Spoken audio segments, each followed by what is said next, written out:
Perfect. So I'll just do a brief summary of seed concepts. And if it's repetitive, I apologize. It's just with the new people, I want to make sure no one's feeling lost. So seed concepts are super, super open for interpretation. We chose the word seed to really imply the beginning stage of a design process. So it's kind of like your first shoot of an idea that pops into your head when you read the play. And however you feel like you want to communicate that, that's all we're asking for. And we're really excited for you to run with that idea outside of any conventional forms of expression. And we had a lot of ranges of seed concept proposals in our last charrette. We had watercolor renderings, we had sketch models, we had digital drawings, we had some prototypes, we had material exploration. So it's really a wide open game, and we're excited to see what you bring to the table. As I mentioned before, we can have multiple seed concepts for multiple plays. Our goal is to do at least one seed concept for all 50 plays. We will be collaborating with students, so that's going to help like us fill in some gaps. And we're going to start meeting them and joining them for workshops. Come, I think October 18th is our first day, and on the schedule that's listed as the, I always get it wrong, Global Networked Learning, or GNL. So if you ever see that, that's us joining York University students from Canada and Melbourne University and another Auckland Tech University from Australia. So we'll be kind of doing like an international auditing of some really cool workshops through that program.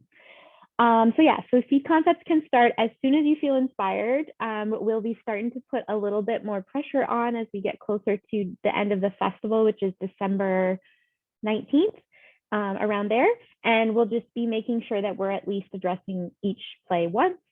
And you're welcome to bring some of your work, your process work, to these sessions. That is totally within the spectrum of what we're doing in this more like casual time. And you're also welcome to share any of your process work on social platforms. And we've been sending around hashtags for you to do so if you feel so compelled. And what else can I tell you? Oh, I also wanted to share the fact that part of the reason we have these group readings is that we found when we read in person last time around that we were building on each other's ideas. So we would share things after the reading just by impulse, and then someone would take that away and like extend it, and it would become something new through a seed concept. So we encourage that kind of cross-pollination, as we call it. This is a time for us to play and explore and test ideas and be inspired by each other just as much as the plays. And the workshops that I mentioned through the GNL are going to start giving you some very specific techniques for eco-scenography, which I'm really excited about. And we're also more than welcome to talk about those here when they come up.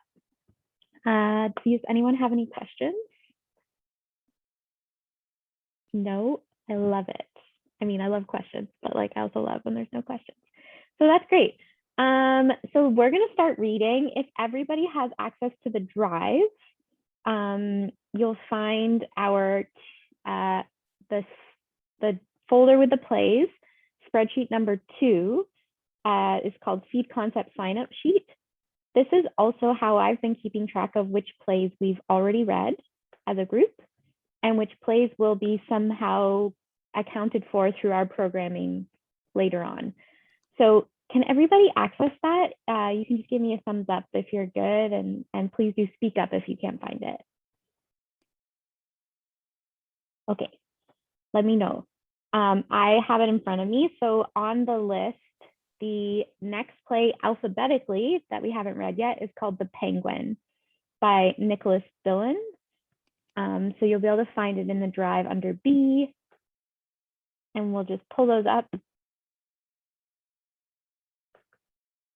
And the way that we've been proceeding so far, which has been working very organically, has been that one person will initiate by reading the subtitles, and it's completely voluntary. If you prefer to listen, sounds good to me. And then we just have someone start reading the first character that comes up and then passing it on to someone else. And we just go through that way. And if there's more characters than people here, we just rotate. So it's been working so far, and we can always be more specific if it doesn't work, but let's try that. I can start by reading the stage directions. Alex, it does look like this one is a massive monologue. So I don't know if we want to do what we did with the last log monologue of just stop speaking at a certain point and then someone else can pick up, because it's a lot for one person. That's a great idea. So this is something we've noticed last week, was that there was a lot of like monologues or like poetry style plays. So we just kind of like instinctively would start reading, and sometimes it would overlap with the last person, but sometimes that's kind of beautiful. So let's try that again. Good suggestion. So I'll start off, and then when someone feels like they want to jump in, please do. And when I feel like stopping, I'll stop. Sound good? Okay, the penguin. I am fascinated by the moral gymnastics and cognitive dissonance required to object, on principle, to projects that seek to address climate change with concrete action, like the Green New Deal. That was the seed of this play. The penguin is meant to be flexible in terms of performance, IRL or streamed, and casting, age, gender, ethnicity. The penguin, which is most definitely not an allegory about climate change. Lights up on the actor, dressed in a penguin costume. Sure, there's something comical about this image, yet the right tone for the play is somewhere in the actor's combination of earnestness and despondency. Like this is an audition piece that garners praise from agents and casting directors, but hasn't ever booked them the part. This may or may not echo the feelings of climate scientists when they contribute their findings to another climate report. The actor bows to the audience.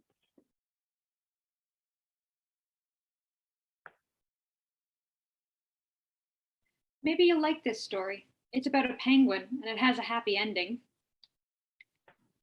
Okay, so this penguin is waddling along the Antarctic, minding his own business, but also checking things out, in the way penguins do.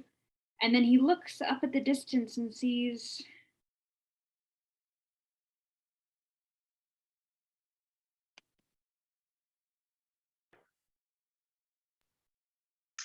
He sees this big white hulking something or other on the horizon, which, is weird. And the penguin's curious, as penguins naturally are, by the way.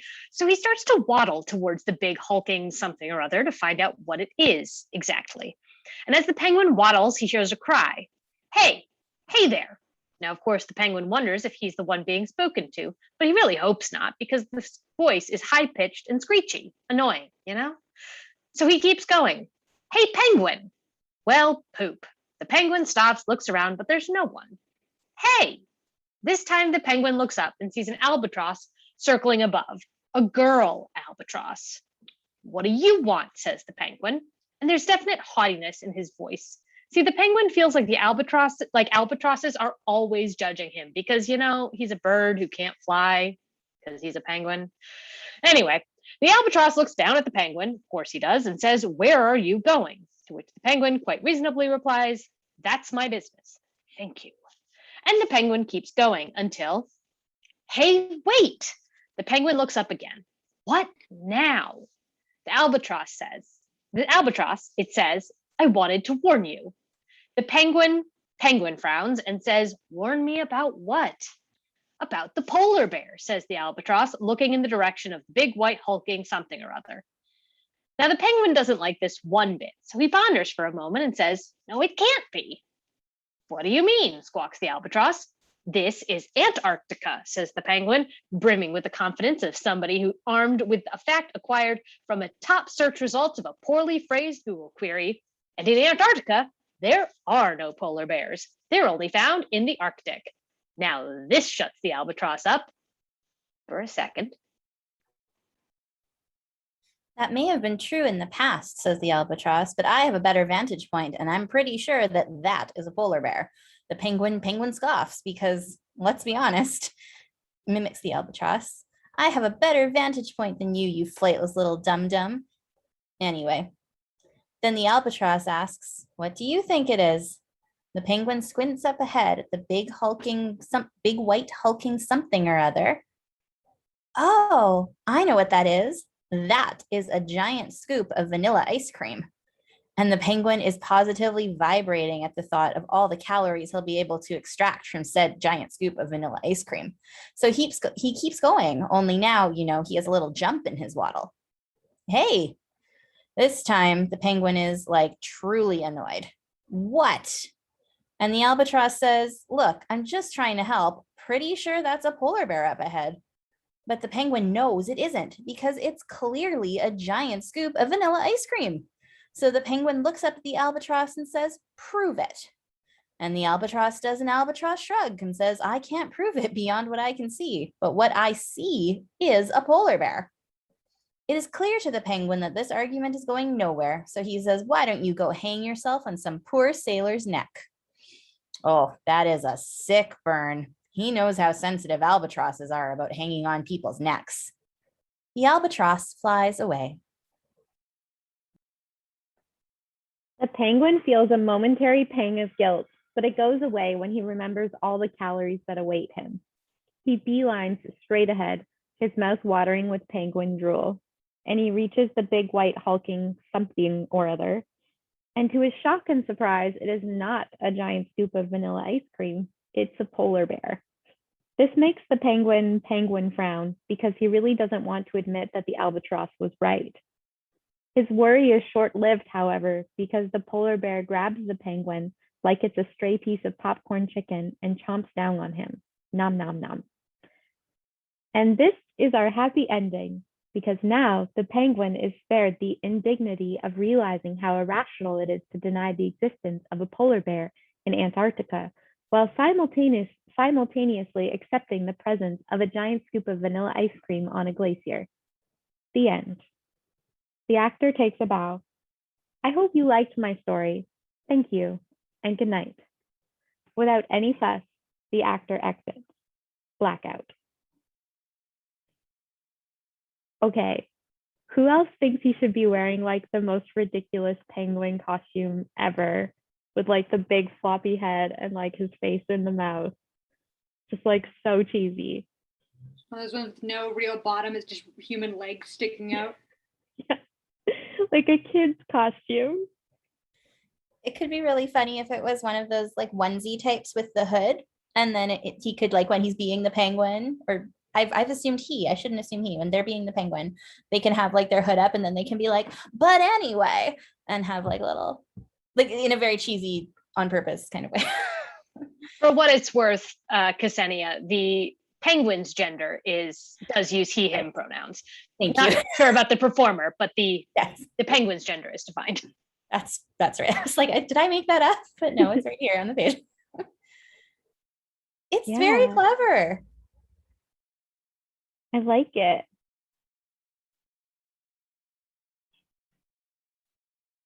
Yeah, I just feel like this is like almost like the lighting needs to be sort of like a stand-up comic like spot, like on a stage. Like it's just like very bare bones.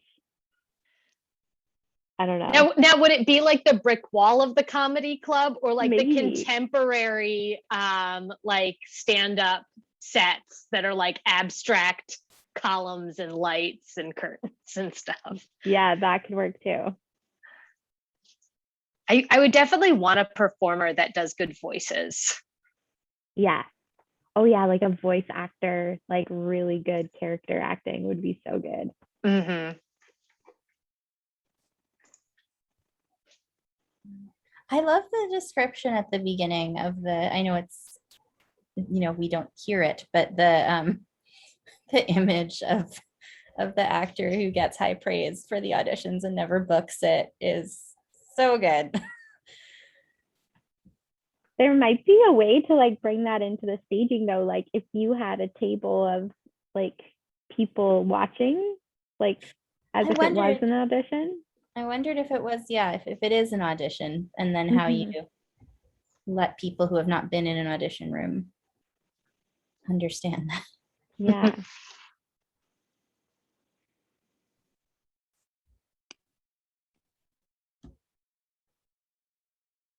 Nice. Any other design thoughts? It's a pretty simple one.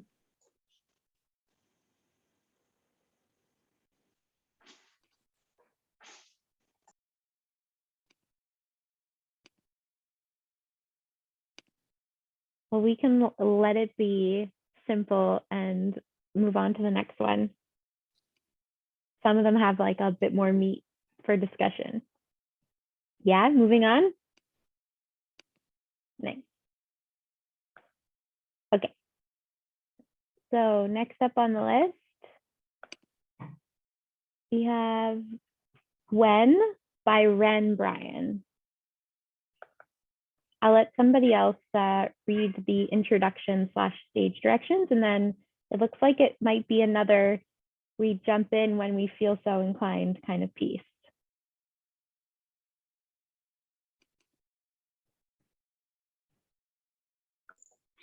I'll take on the stage directions. While there were several inspirations for this piece, a primary one was from my time working on Map of the Land, Map of the Stars, produced by the Yukon Theater Company, Gwandak Theater, co-created by Chris Clark, Genevieve Doyon, Patty Flather, Andromeda Hunter, Leonard Linklater, Yvette Nolan, Michelle Olson, Amy Dawn Robinson. Should be an and there.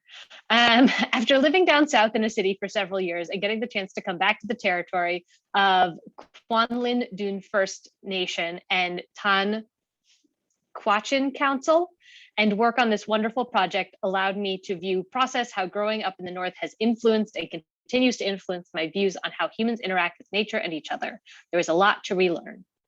Apologies for mispronouncing anything there. If anyone would like to correct me, feel free. Every effort should be made for the play to be cast primarily, if not entirely, with actors who identify as disabled, female, BIPOC, and or LGBTQIA2S+. 2 or more voices, a new speaker after each new line. Staging is completely up to the artists. May say lines together or apart. So we can do each line. Let's try it. All right, let's give it a whirl. When? When? When we? We. When did we? When did we? When did we forget? Forget what? We forgot? We're lost. We forgot. Stars. Stars. Stars? Stars. Connections between. Paths connecting. Roots? Roots. Trees Connected. in the ground. Rivers. Water. Water. Flowing. Connecting. We forgot. We're lost. When? A long, long time ago. Not that long. Too long.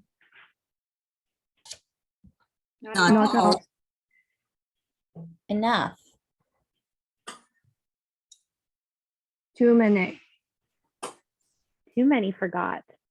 The connections. The roots. The waves. The stars. Look up. Breathe. Feel. It's too much. It's amazing. It's dangerous. Yes.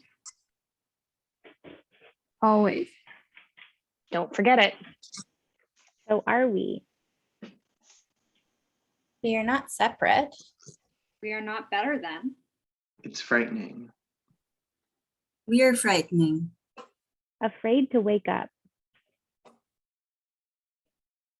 Afraid to lose control. We have no control. Nothing Nothing has has control.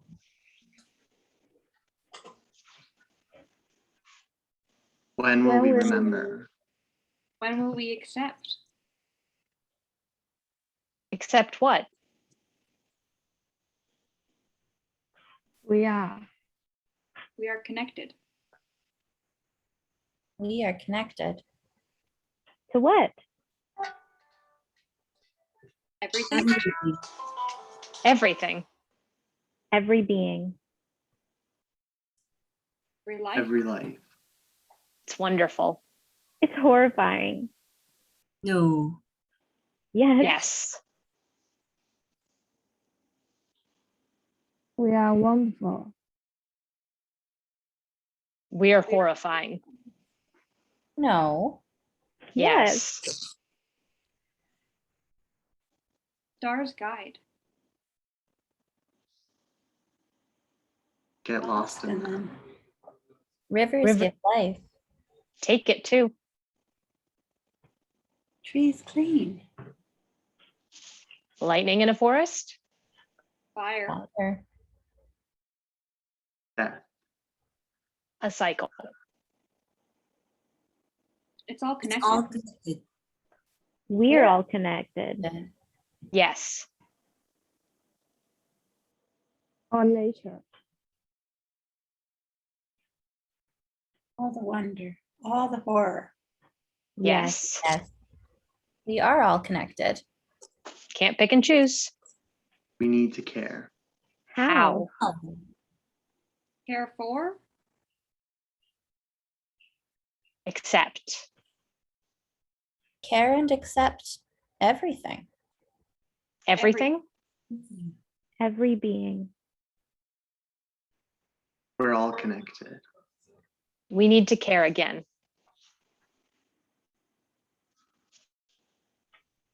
we need to accept again. Has to start somewhere. It has. When? When we We? When did we? When did we? When did we remember? hard. It hurts. Did remember. Not at all. Not yet. Enough. Not Not yet. yet. When? Will. How? We can. We accept. All the wonder. All the horror. All the pain. All the connection. Got Look up. Breathe. Breathe. Feel. Don't be afraid. Care. accept. Everything. Everything. Every being. Wake up. I love whoever's laugh that was in the background. It was just like perfect. Oh, that was a really special one.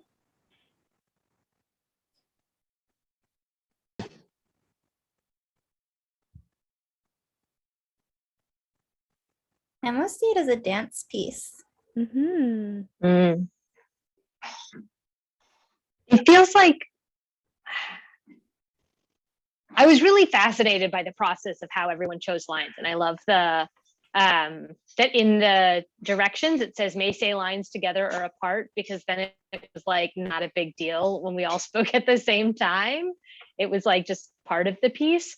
And so I'd be very interested in this more as a process than as like a finished performance of like that sort of popcorn of people saying different lines.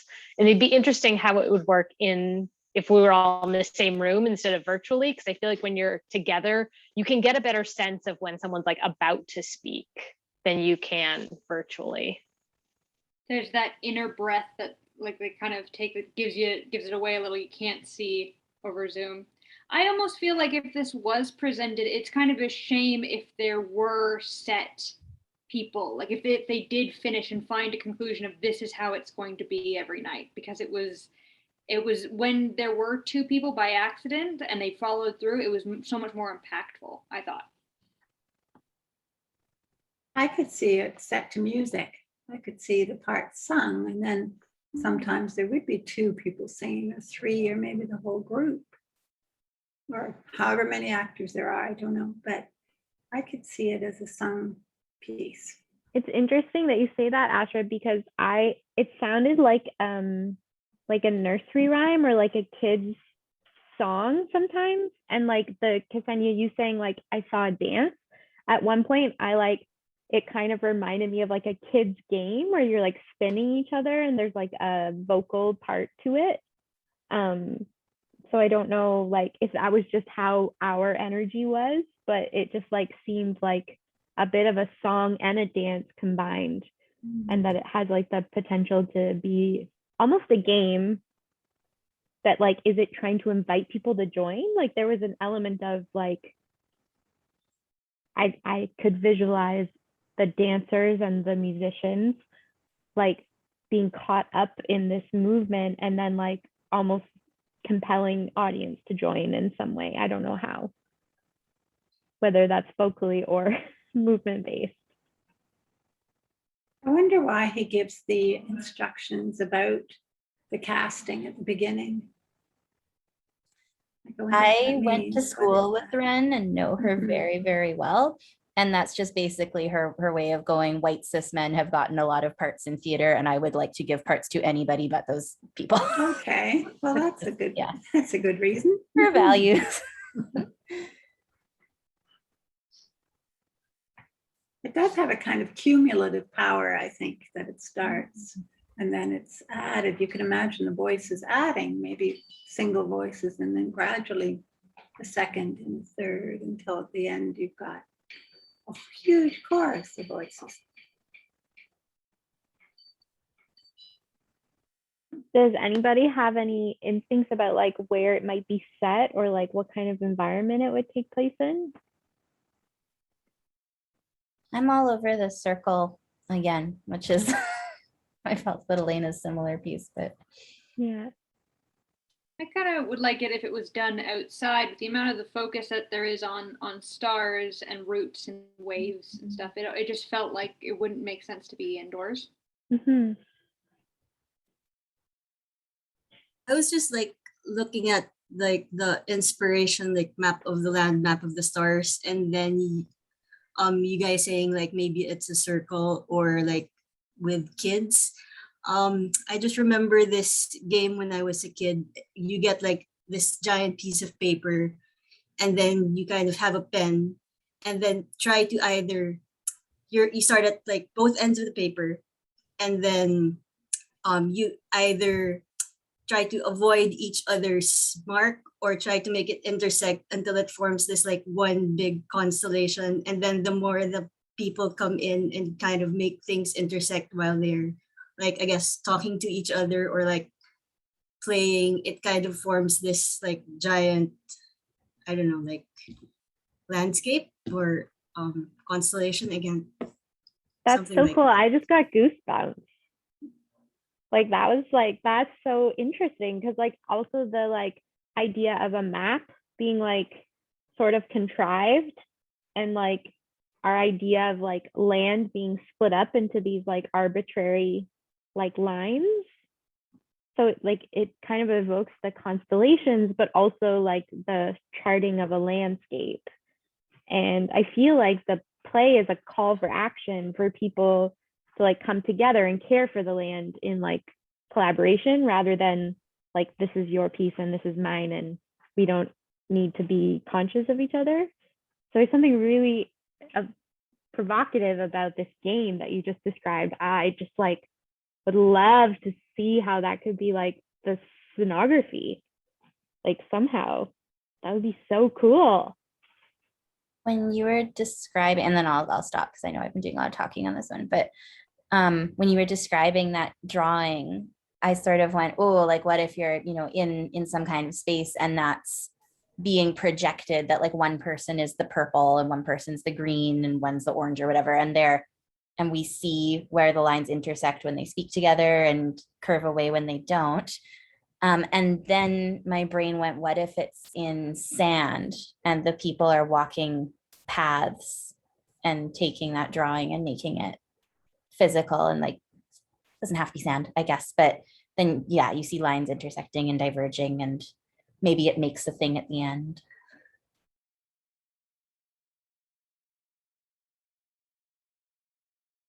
think that's a great idea, having it in the sand.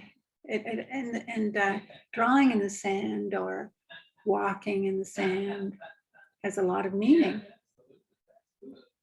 So I think that's an excellent idea. I feel like there's a lot of potential seed concepts in this conversation, just saying. Very cool. Were there any other like visions or inspiration from the play? I feel like in my mind, I'm thinking about the lighting. It's like some spotlight in a dark period, and it's like a small fire just laying in a darkness like sky or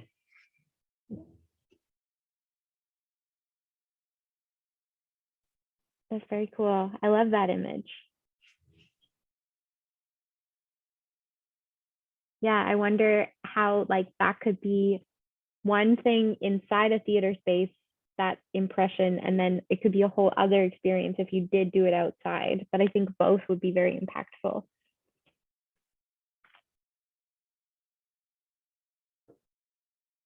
Nice. Shall we read another play? If I'm ever rushing us and you want to keep discussing, please tell me to stop. I get really excited about reading plays. Okay, so next up, we've got Molong by Damon, or Damon Chau, because it's the last name.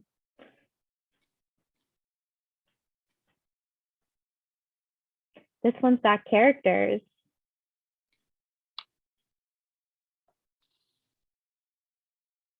Andrew, would you mind reading us the intro and the stage directions? Thank you. Molong, the Penan people of Malaysia and their traditional inspiration. The Penan people of Malaysia and their traditional ecological knowledge. Indigenous activist Hindu Omaru, Ibrahim and her TED Talk. Characters, Abunda, an older woman, a person of color. Wati, a younger woman, a person of color. Background, Indigenous peoples make up about 6% of world population by inhabitant, more than a quarter of our planet's land area. Harnessing their knowledge and philosophy on sustainability is vital to the future of biodiversity and humankind. Note, Molong, a Penan word, is pronounced Molong with stress on the second syllable. Its meaning will be clear as the play goes on. Part 1, Mbunda sits in a chair facing the audience.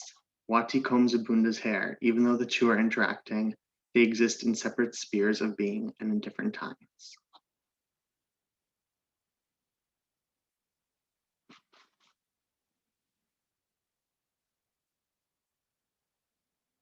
Should I go on? No, I can do it.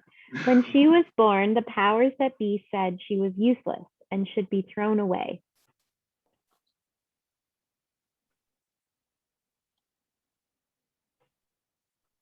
Somebody be in a scene with me. I'm the only old person here, so I was free, roaming the forest, dancing with the trees.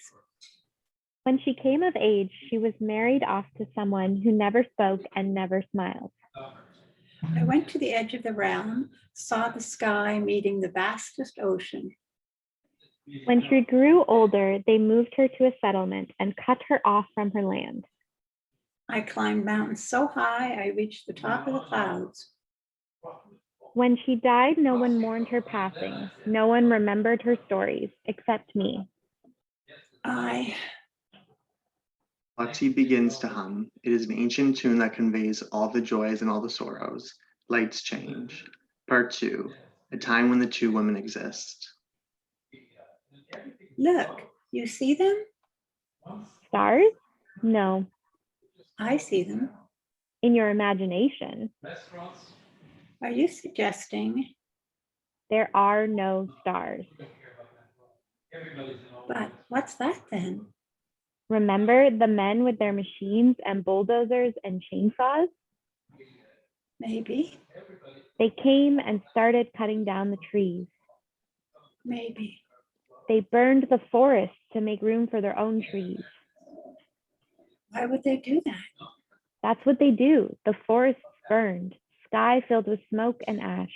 Do you remember? I remember when morning mists shrouded saplings and undergrowth and revealed fruits and flowers when the sun rose. That's gone. Gone? Too hot. No more mists and no stars because of the smoke and ash. Really? Is that true? There is no answer. Lights change. Part 3. When Mbunda was younger. When the scientists came, I thought it was my way out of the clutches of the powers that be. So I told them everything I knew. I told them the ways of the trees and the ways of nature. I told them how the color of the sky changed and what it meant. I told them why the sizes of fruits and leaves determined everything. I taught them how to observe animals. I taught them how we farmed and foraged. I taught them how to tell time without a watch. I told them what could be eaten and what couldn't. I told them how to survive if they got lost. And of course, I told them about Molong. Molong. There is no us, there is no them. We live in balance, in harmony with everything. Everything. If we take, we give back. If we take more, we give back more. We know we'll be here for a long time, so we plan ahead, how we feed, live, and be.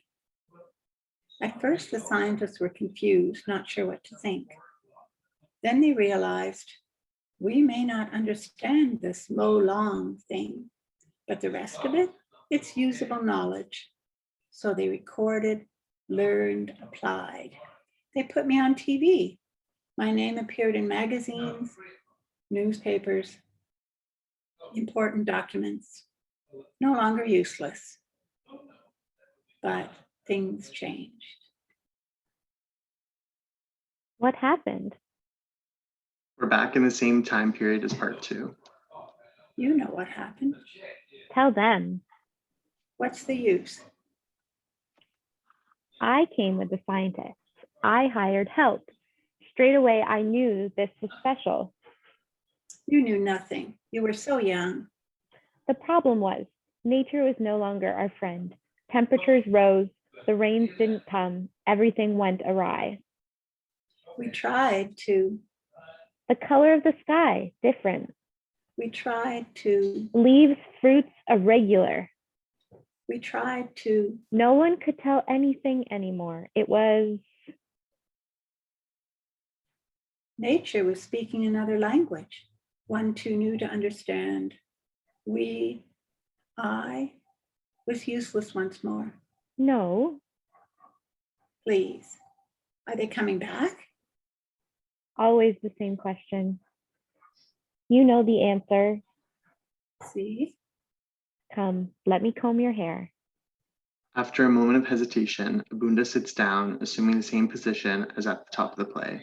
As Wati combs, she hums another ancient melody. If only. What? Nothing. She is the last of her people. When she's gone, what of her stories? What of Molong? You know nothing about Molong. This much I know.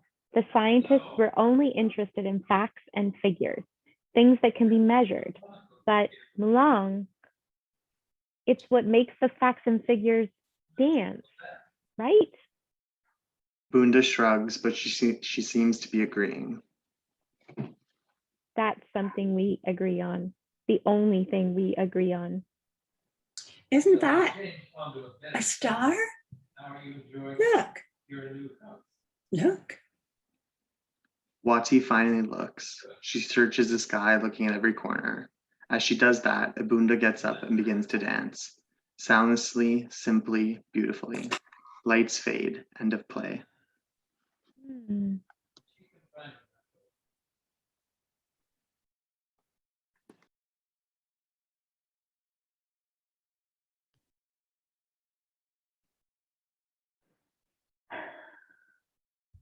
That one made me sad.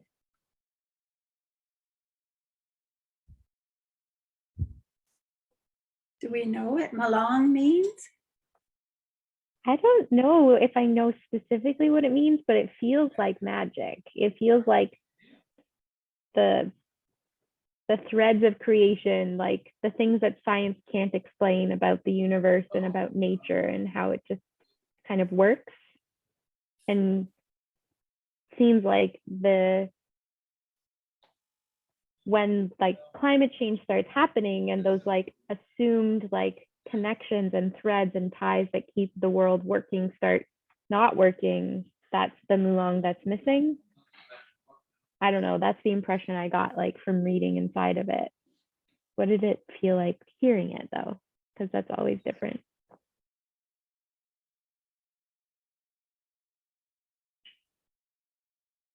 It felt like a togetherness kind of concept of the like we are of the earth and the earth is of us kind of idea to me. Like, yeah, the connection between humans and nature and those sorts of things.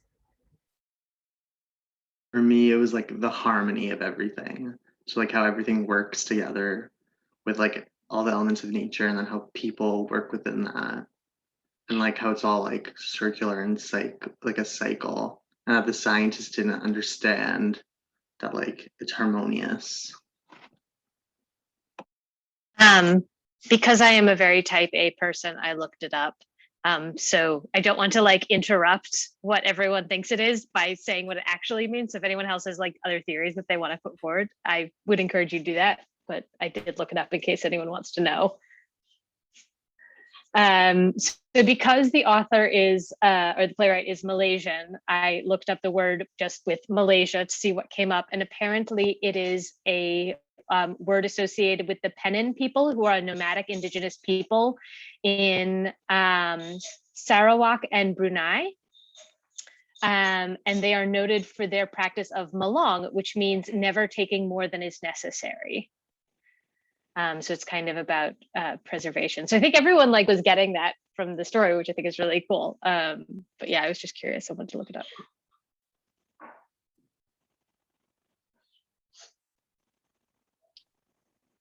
There were two things that really stuck out to me in this imagery wise. One of them was their relationship, because there's this weird intimate aspect, but also like, you know, nothing, you're not part of this as well.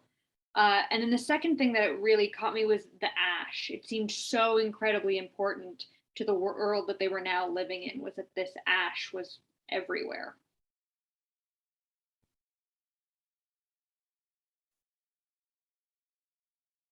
Yeah, and like in connection to that idea of ash, like I was really struck by the point at which she said the trees were gone and they planted their own trees, which makes me think of planting like palm trees over like the native crops, and how it's like this. I think that Malaysia is one of the places where it happens a lot, where they're just like mass planting, and it's really damaging to the ecosystem and causes a lot of like fires and floods and like all of that. So that I just like keyed into that very interesting phrase about like, oh, planting trees of their own. So trees that aren't native to this area, and probably planting like mass crops of monoculture, which is super damaging.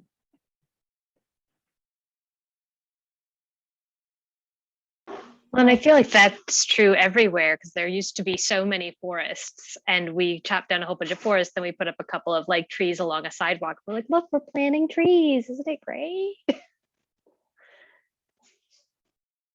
Yeah, it's interesting with the palm oil trees, because palm oil has become one of the scourges because it's in everything. It's in all our food and in all our cosmetics. And it's, as you're saying, it's monoculture, and it's very destructive to natural plants all over.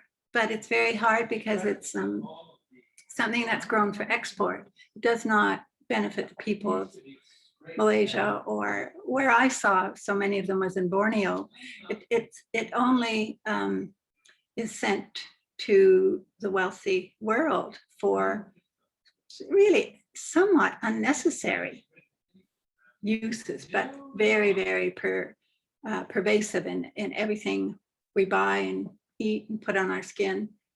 And it is hugely destructive. When I was in Borneo, I was there to see the orangutans, play with the orangutans.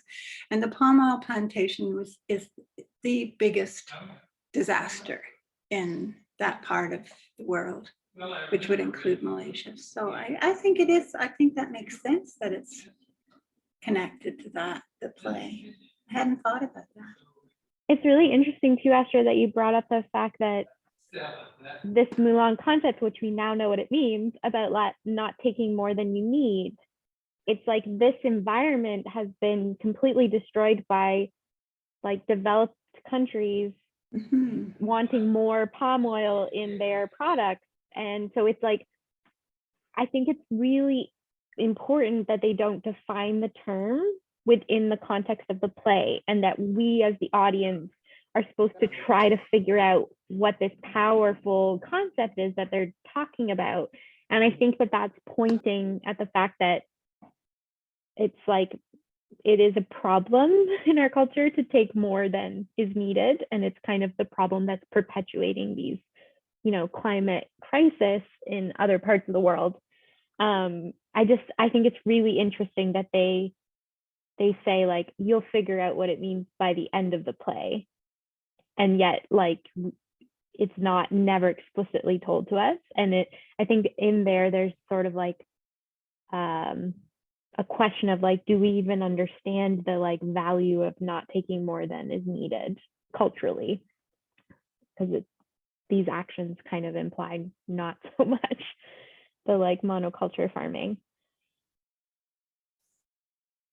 It's interesting. Well, and they really spell it out actually as I reread this, but like the scientists and the like the cannibalization of so many parts of the world by European and settler type scientists, and getting the medicines and things like that, but like not taking in the way that those things were traditionally like harvested in a balanced way, or just being like, oh cool, this is knowledge that we can use, and taking which they basically say in part 3, but yeah, and how important, like how now we are doing so much more like, please listen to the scientists, oh my goodness. But it's not always been, it's a more recent thing that science is starting to consider that there were folks who used to know things that can be explained in a different way, and that those things are sort of hopefully coming together to work on climate change. But it was not always the case.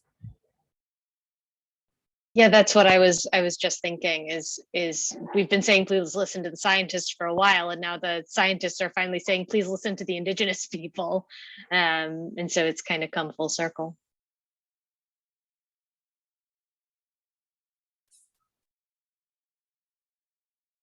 It feels, I don't have anything more than nebulous, but it feels like there is something visual in that, in the cold clinical lab like world.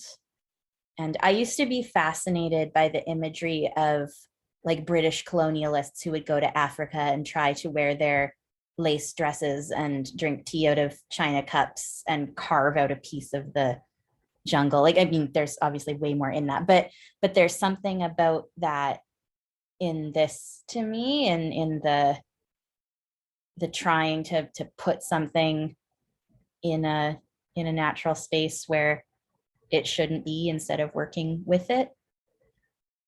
I don't know what it is.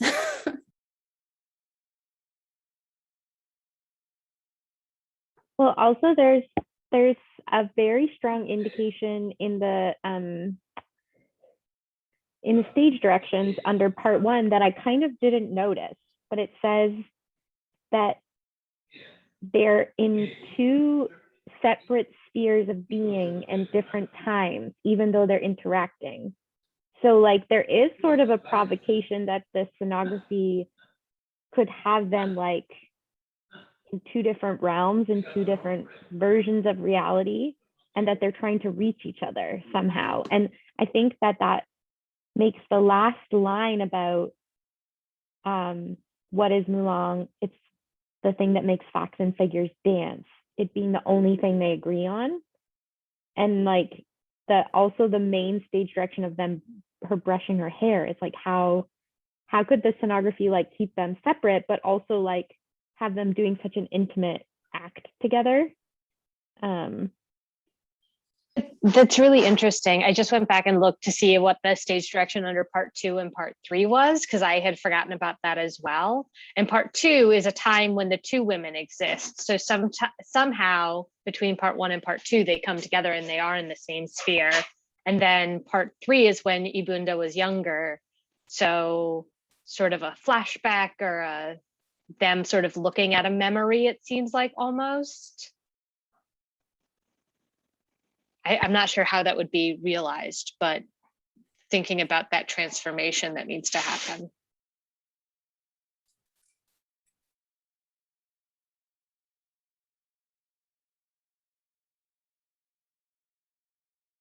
Yeah, it's really interesting. Like, I don't know why I just had this flash, but it could be like it could be a mirror or something reflective between them. And like maybe they never touch each other. Maybe they just like mirror each other's actions. So like maybe they're brushing their own hair and the other person is mirroring it on the other side, and like the mirror is here in the audience and they're like facing the audience. So maybe it's like a mirrored plexi or something, or a two-way mirror or something where sometimes they can see each other, and just depending on how you light it, the audience can like see them seeing each other, and then other times it's just their reflection. The other thing that could be, I mean? yeah, there's the other thing that could be really cool to use. I saw a play where they used this, it was like some sort of activated plexiglass, where if there was like electricity running through the plexi, it was frosted, and if there wasn't, it was clear. And that could also create a really cool effect for when they're seeing each other or when they're not. I mean, it wouldn't do the mirroring, but I think it still could be something cool to play with. Yeah, that could be cool. And building on this idea of like smoke and fire and like not being able to see the stars could be really interesting.